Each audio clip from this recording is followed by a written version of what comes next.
حسین کا عزادار تھا۔ جب بھی محرم کا چاند نظر آتا تھا یہ اپنے گھر میں فرش عزا بچھاتا تھا۔ امیر تھا، دولت مند تھا، بڑا نذر و نیاز کرتا تھا، لیکن وقت بدلا اور اس وقت کے بدلنے نے اسے فقیر بنا دیا۔ اتنا غریب ہوا، گھر کا سامان، بیوی کا زیور سب کچھ بیچ ڈالا۔ کا محرم کا چاند نظر آیا، زوجہ کے پاس کیا کہا کہ اتنے مجلس کے خراجات ہیں، کوئی رقم ہے؟ زوجہ نے کہا رقم تو کچھ بھی نہیں بچی۔ تو اس نے کہا کوئی زیور، کوئی بالی کچھ ہے سونا میں بیچوں تاکہ مولا حسین کی مجلس کرواؤں؟ بیوی نے کہا کچھ بھی نہیں ہے۔ تھوڑی دیر اس نے سوچا کہ اگر تو راضی ہو جائے تو حسین کی مجلس ہو جائے گی۔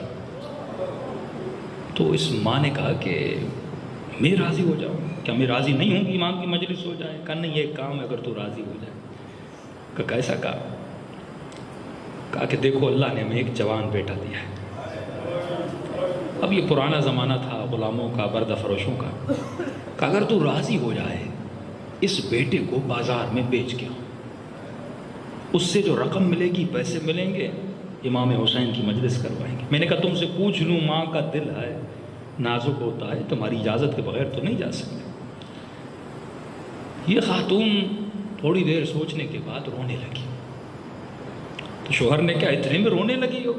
کہا نہیں اس لیے نہیں رو رہی، رو اس لیے رہی ہوں کہ جب بھی حسین کی مجلس سنتی تھی، مصائب سیدہ زینب سنتی تھی، اور یہ سنتی تھی کہ ماؤں نے بیٹوں کو سجا دھجا کر حسین کی قربانی کے لیے بھیج دیا۔ جب قاسم کی مصیبت سنتی تھی کہ ایک گٹھڑی میں یہ لاشا آیا، تو رو کر کہتی تھی بی بی زینب اگر کربلا میں ہوتی، یہ جو میرا بچہ ہے نا اسے تم پہ قربان کرتی۔ تو کہتی ہے کہ جذبات میں یہ جملہ کہہ دینا کتنا آسان ہے، اب جب عمل کی باری آئی ہے تو سوچ رہی ہوں واقعا دل پہ پتھر رکھنا پڑ رہا ہے۔ تو کہتی ہے میں نے تو زینب سے کہا تھا اب تو لے جا میرے بیٹے کو، ایسے لاکھوں بیٹے سیدہ پہ قربان۔ باپ کہتا ہے بیٹے کو بردہ فروشوں کی بازاروں میں لے کر آیا۔ اس زمانے میں رسم تھی کہ غلام کی ویلیو تب ہوتی تھی جب وہ تندرست ہو، موٹا ہو، ہٹا کٹا ہو۔ اب اس کا بیٹا 14-15 سال کا، لاغر سا، پتلا سا، کمزور سا۔ اس نے سوچا کہ یہ میری مجالس کے خراجات ہیں، اگر یہ قیمت مل گئی تو بیٹے کو بیچ دوں گا۔ اب کیونکہ نحیف اور کمزور جوان تھا، کوئی اس کی قیمت اتنی لگا نہیں رہا تھا، تھوڑی قیمت لگ رہی۔ کس نے کہا اتنے بیٹے کو بیچوں گا، مجلس بھی نہیں ہوگی، فائدہ بھی نہیں۔ اب مایوس کے عالم میں کھڑا تھا، کہا اتنے میں ایک عربی لباس میں گھوڑے سوار آیا، چہرے پہ نقاب۔ اس نے میرے ہاتھ پہ آ کے رقم رکھی، اور رقم جو میں نے سوچی تھی اس سے بھی کئی گنا زیادہ رقم، جس سے مجلس تو کیا میرے سارے مسائل حل ہو جائے۔ وہ رقم میرے ہاتھ پہ رکھی، میں نے کہا کتنے ہیں؟ کہا یہ رکھ لو، اور میرے بیٹے کو لے کر چلا گیا۔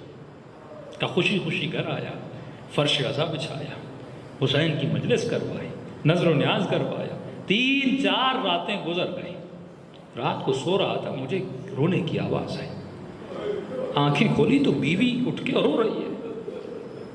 میں نے کہا کیوں رو رہی ہو؟ افسوس ہو رہا ہے کہ بیٹے کو بیچا ہے؟ کہا نہیں ماں ہوں، افسوس نہیں ہو رہا، مجھے بھی پتا ہے حسین کی مجلس کے لیے دیا ہے، یہ سوچ کے رو رہی ہوں میرا لال کس حال میں ہوگا، اس کا مولا، اس کا آقا صحیح ہوگا نہیں ہوگا، خیال کرتا ہوگا نہیں کرتا ہوگا، کہیں مارتا تو نہیں ہوگا، رات کو کھانا کھا کے سویا ہوگا نہیں سویا ہوگا، زمین پہ سویا، بستر پہ سویا، وہ جو ماؤں والے خیالات ہوتے ہیں بیٹوں کے لیے، وہی یہ باتیں کرنے لگی۔ یہ شخص کہتا ہے کہ میں بھی رونے لگا، بیٹے کی یاد آئی، دونوں رونے لگے۔ کہا اتنے میں گھر کے دروازے پر دستک ہوئی، دوڑے دوڑے گیا اور میں نے گھر کا دروازہ کھولا۔